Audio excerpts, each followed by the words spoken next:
Hello friends, welcome back to my channel. নতুন একটা ভিডিওতে তোমাদের সকলকে স্বাগত জানাই।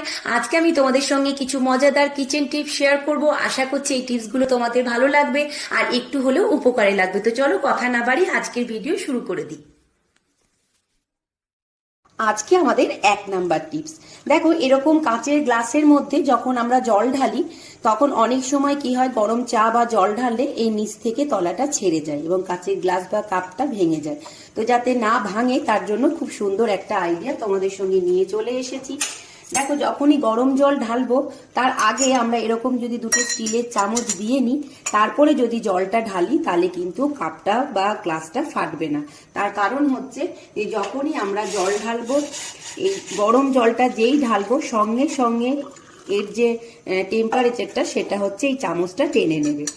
তার জন্য কি হবে, কাঁচের কাপ বা গ্লাস কোনোটাই গরম জল ঢাললে কিন্তু আর ফাটবে না। তো কি ভাল লাগলো তো টিপসটা? তো চলো চলে যাই নেক্সট টিপসে। দেখো, আজকে আমাদের 2 নম্বর টিপস। আমরা যখনই কোনো আপেল কেটে রেখে দিই খানিকক্ষণ পরেই কিন্তু আপেলগুলো কালো হয়ে যায়। যাতে কালো না হয় সেই জন্য আমার কাছে দুটো খুব সুন্দর আইডিয়া আছে। তো চলো প্রথম আইডিয়াটা আমরা দেখে নিই। তো প্রথমে আপেলটা আমি কাট করে নিচ্ছি।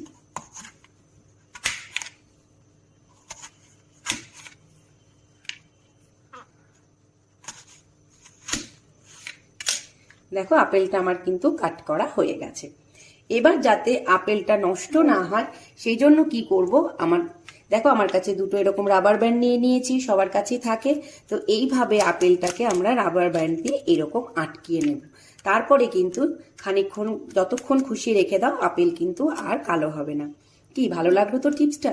তো চলো নেক্সট টিপসে চলে যাই। আপেল নিয়ে আমার নেক্সট টিপস হচ্ছে যে এটা এরকম রাবার ব্যান্ড না লাগিয়ে তোমরা যদি এরকম টিস্যু পেপার বা ফয়েল, কারো কাছে অ্যালুমিনিয়াম ফয়েল পেপার থাকলেও ভালো হয়, কিন্তু সবার বাড়িতে সবসময় অ্যালুমিনিয়াম ফয়েল পেপার থাকে না। তো সেই কারণে কি করতে হবে, দেখো এখানে আমি টিস্যু নিয়ে নিয়েছি। তো দেখো এরকম আমি টিস্যু পেপার নিয়েছি।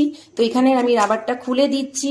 এবার এই টিস্যু পেপারটা দিয়ে আমরা এইভাবে আপেলটাকে যদি মুড়িয়ে রাখি তাহলে কিন্তু আপেলটা অনেকক্ষণ অবধি ভালো থাকবে। এখানে তোমরা খুলে যাওয়ার জন্য কি করতে পারো, এখানে হয় সেলো টেপ দিয়ে দিতে পারো, নইলে এরকম রাবার ব্যান্ডও এখানে দিয়ে দিতে পারো ওপর দিয়ে।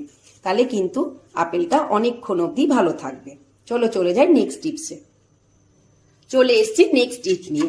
দেখো, আজকের এই টিপটা কিন্তু ভীষণই মজাদার টিপস একটা।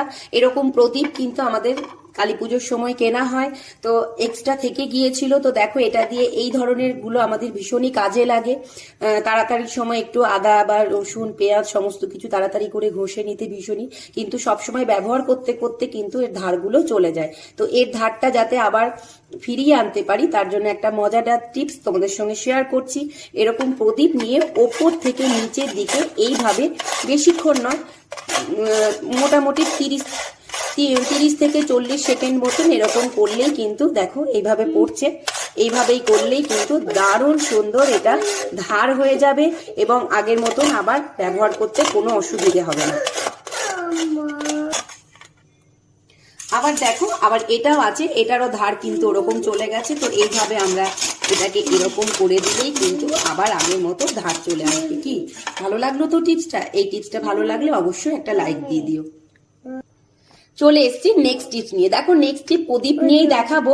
এই চাকুর ধারগুলো আমাদের কিন্তু ব্যবহার করতে করতে চলে যায়। তো চাকুতে আবার ধার আনার জন্য আমি কি করছি দেখো। তো দেখো, চাকু ধার করার জন্য এইভাবে একটু প্রদীপের ওপরে জল দিয়ে নিয়ে এইভাবে যদি ঘষতে থাকো তাহলে কিন্তু চাকু হোক যাই হোক আগের মতন আবার ধার চলে আসবে।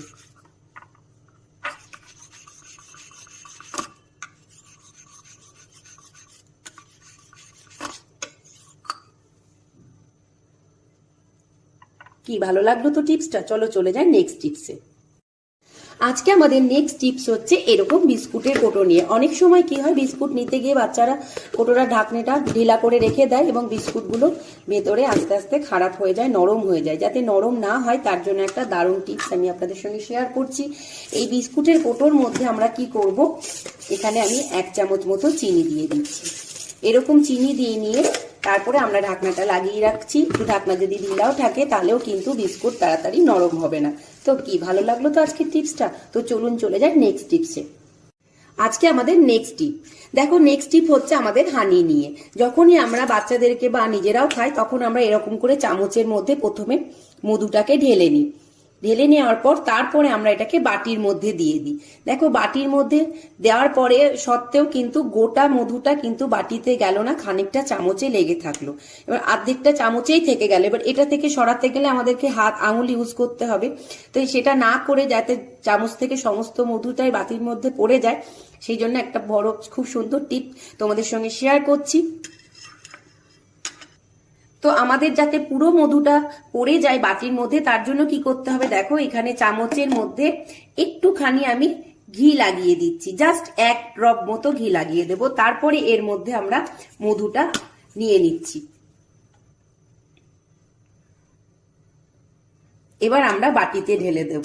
দেখো কি সুন্দর মজার মতন সমস্ত মধুটা আমাদের বাটির মধ্যে চলে গেল।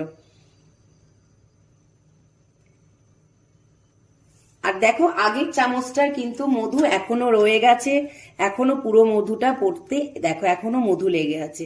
তো কি ভালো লাগলো তো টিপসটা? তো আজকে আমার ভিডিও এই পর্যন্তই। কেমন লাগলো আমাকে অবশ্যই কমেন্ট বক্সে লিখে পাঠিও। ভিডিও ভালো লেগে থাকলে প্লিজ একটা লাইক করে দিও, শেয়ার করতে ভুলো না। এখনকার মতন আসি, আবার নতুন কোনো ভিডিও নিয়ে তোমাদের সঙ্গে দেখা হবে। নমস্কার।